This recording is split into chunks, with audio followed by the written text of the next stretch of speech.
Okay, hi, hello. My name is Mahivi, and I am an Argentinian living in the UK, in London, and I am a sustainability and environmental professional. I work every day with organizations that are trying to reduce their carbon footprints and that are trying to do their part in the fight against climate change. And also, I am obsessed with books. I absolutely love reading. So that's why when I found out about the Climate Fiction Prize, I got seriously excited. First of all, I need to give credit where credit is due.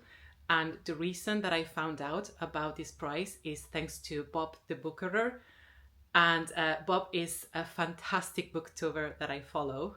And also, not to brag, but I do hold a personal record of being the first person to ever recognize Bob in person in an event. So I have to get that out of the way. I basically just found out about this prize, and that's kind of the reason why I wanted to come here. I'm not entirely new to YouTube. I do have a tiny wee channel where I talk about books in Spanish, but these books are all in English. And I just decided to face my fears and to come here anyways with my cringy accent and my many multiple grammatical errors that I commit all the time.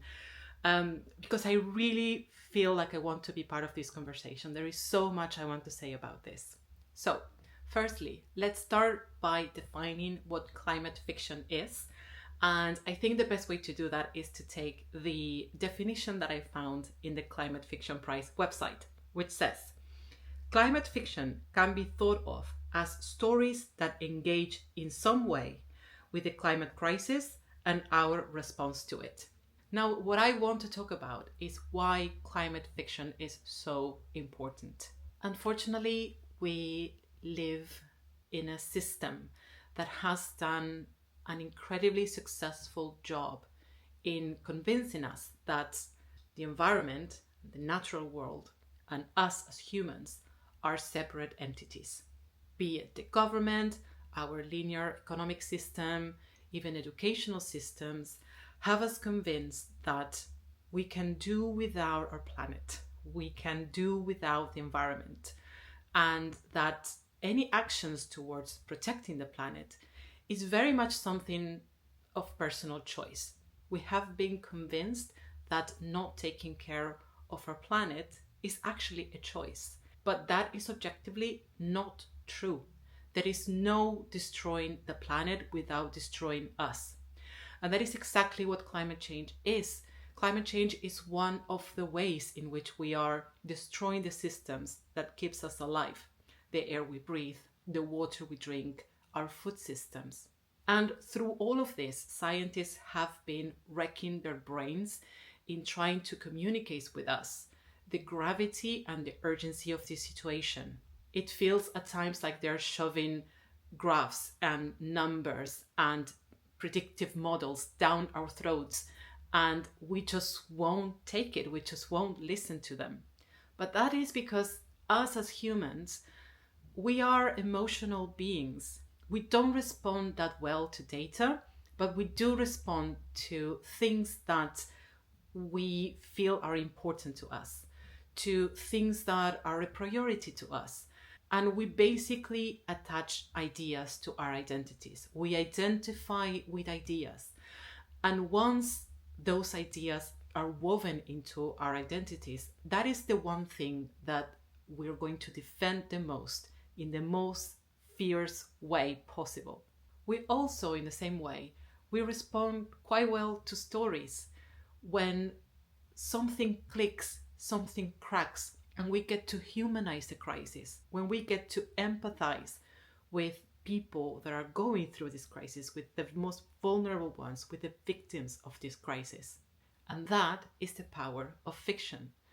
Fiction can put faces, names, stories to the human crisis. Caring about the planet is a cultural battle, and we can only win that with culture. So now we know why climate fiction is important. why is it important to have a price associated with it?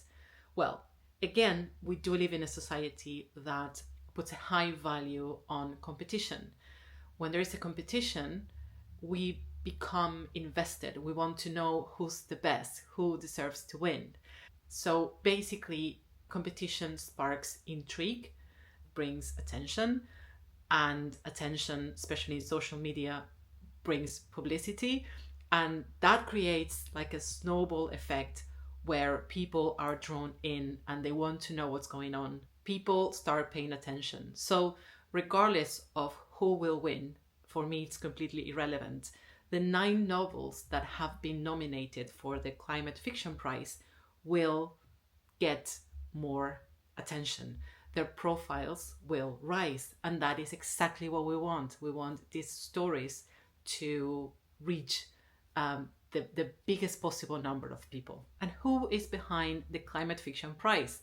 Well, apparently it's been funded by an organization called Climate Spring. I'm going to read again from the website. And basically, Climate Spring is a global development fund and screen industry organization supporting and developing compelling and commercially viable climate content for film and TV. So again, this is telling me that there is a chance that if any of these books receive enough attention, they potentially could be turned into TV series or films. And again, this all is contributing for these stories to become more mainstream. And that's exactly what we want. I will also like to talk about the judges from this prize because I think it's very spot on. I think it's a very, very interesting group of people, and I think they're very well placed to be judges of a competition like this one. So the chair of judges is Madeleine Bunting. She's an award-winning British author. Then we have Nicola Chester, which I already know her, of course.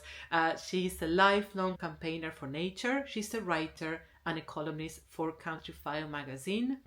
Then we have Andy Friars, who runs a consultancy providing support on sustainable management. So that's much more closer to my own profile. And he's also the sustainable director for Hay Festival, dream job. Then we have David Lindo. He's a naturalist, writer, broadcaster, speaker, photographer, wildlife tour leader, and educationalist. Really long resume. And finally, we have Tori Tsui, also very fan of her. She's a climate activist, public speaker, and author.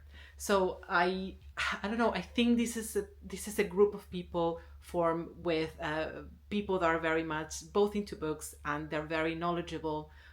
Also, even in a professional capacity about climate change. So I do think that they are very well suited to be judges. I will also like to speak about the authors of the novels that have been nominated. I'm going to speak individually about them once I do the review of each one of their books. But at the moment, I would like to kind of take a step back and analyze them as a group. The first thing I would say is that all 9 of them are women, which it's not surprising, I think. There's always talk about diversity between nominees, not just of book prizes, but all prizes under the sun. There's always talk about it. There's always some level of controversy when we're discussing the diversity and gender of nominees.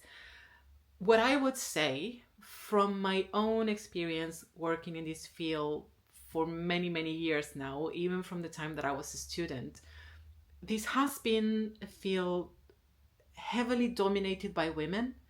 And maybe because of that, I haven't heard actually anyone commenting about this. I feel like we all expect that if we're talking about climate change, if we're talking about something that requires a high level of empathy, it is okay that it is expected that they're all women. And I think there is a longer, wider, more in-depth conversation to have about that. But for now, The other thing I would like to talk about is the nationalities of these authors. So we have 4 of them are British, 1 is British Cambodian, we have 2 Nigerians, we have 1 Serbian American, and we have 1 indigenous Australian of the Wani nation. Apologies if I am mispronouncing that. So it is kind of diverse-ish if we consider that all these books were written in English and that the whole thing is kind of organized in the UK.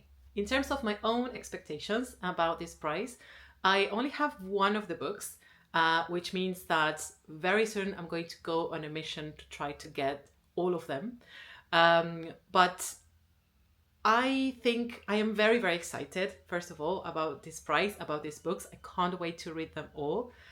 What I'm expecting is actually a mix of approaches. So I expect to see, for example, current stories that bring to the forefront communities that are currently suffering from the climate crisis.